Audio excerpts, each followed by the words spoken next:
I'm just messing around with the transcription. I don't know how to pronounce the man's name.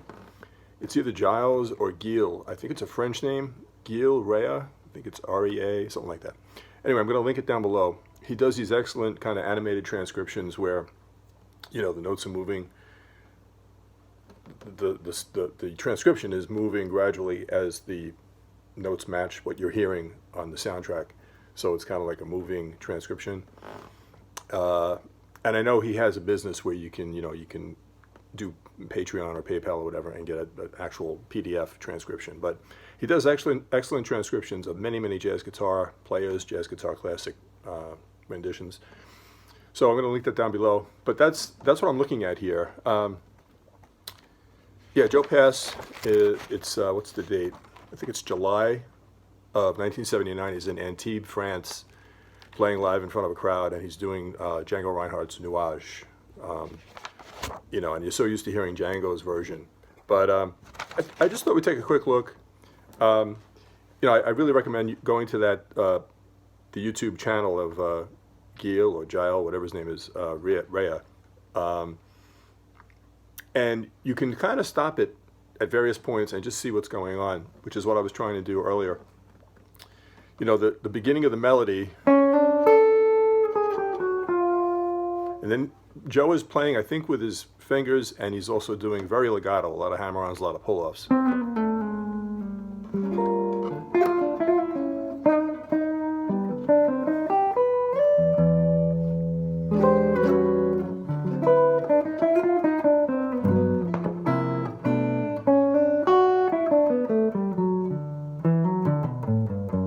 You know, it's the same old problem.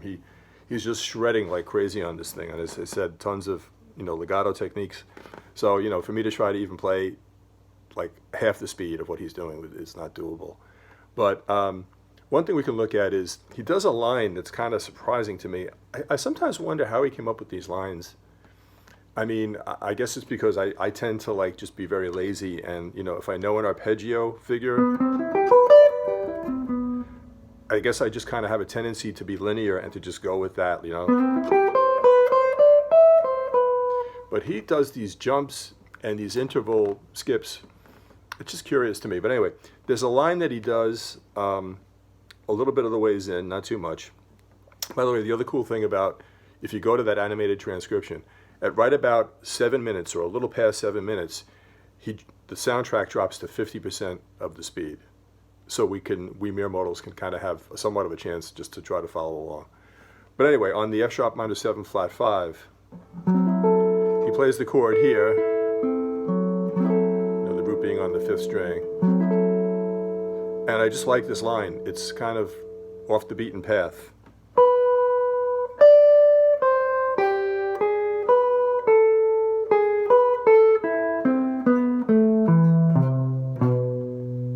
Okay? So I'll give you a look at that in a moment. But again, if you think of F sharp half diminished,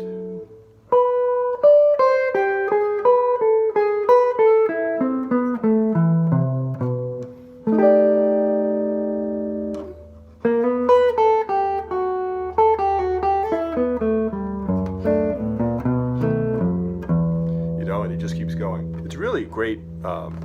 It's a great version of the tune, and it might be a little controversial given like Johnny Smith or Barney Kessel or whoever, Wes Montgomery, but in my mind I don't think there's really much of a question that Joe Pass was the greatest unaccompanied solo jazz guitar player I've ever heard. And so it's just like Oscar Peterson, who was like one of the jazz piano immortals, and he's either number 1 or number 2. I don't mean to make it sound like sports, but these guys were just phenomenal musicians, tremendously talented, tremendously learned and practiced and just tasteful. And Oscar Peterson, who right up there with Art Tatum is one of the best jazz pianists ever, he said Joe Pass was a genius. So hearing that from Oscar Peterson is kind of impressive too. But anyway, let me just take you through the run that Joe did over F sharp minor 7 flat 5. This is just standard notation at the top, and then to the very bottom is a tab. It's just the one phrase. Again, you can go to that YouTube channel. I think you'll really find it enjoyable. There's a good chance you already know about it if you're into jazz guitar. But in any event, check it out. Yeah, so what I did was at the top I just put the standard notation, and then at the very bottom is sort of like a tab there at the bottom. And underneath the written notes, I kind of put what the chord tone is, or what the chord degree is. So I found it kind of interesting. But yeah, if you want to just take a look at this, and I think we'll just try to nail this phrase and then wrap it up for today. But great phrase over that chord. So again, let's walk through it this way. He plays the chord.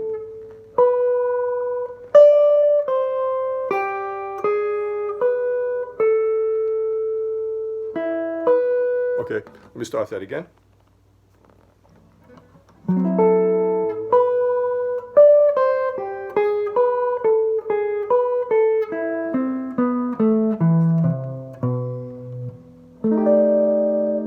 Okay?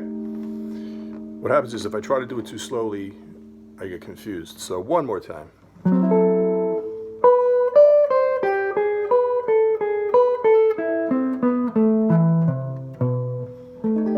Then he goes into this B7 sharp 5. It's actually, yeah, B7 sharp 5 with a sharp 9.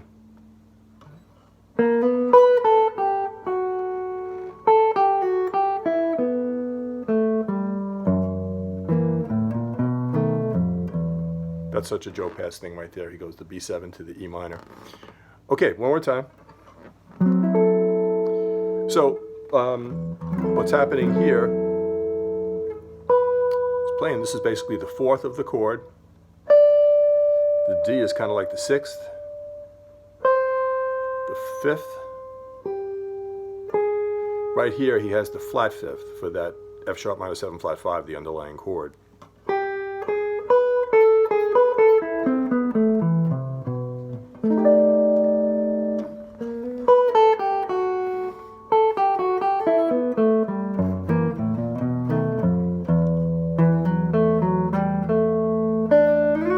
Okay, if I try to even keep going, it's kind of hopeless. But anyway, I hope you like the phrase.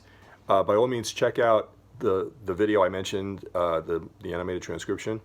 If you want to be a little more sane and less crazy than me, just fast forward to like 7 minutes and a few seconds, and it's half speed, and you can really get some nice ideas. One more time on this.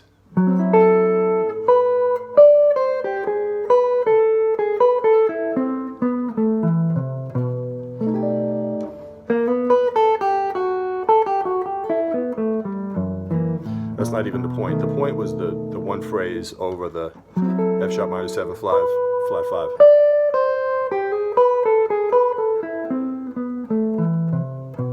Anyway, hope you get something out of it. I hope you go to that YouTube channel. It's highly recommended. And look forward to talking to you next time. Have fun. Keep practicing. Have a great day.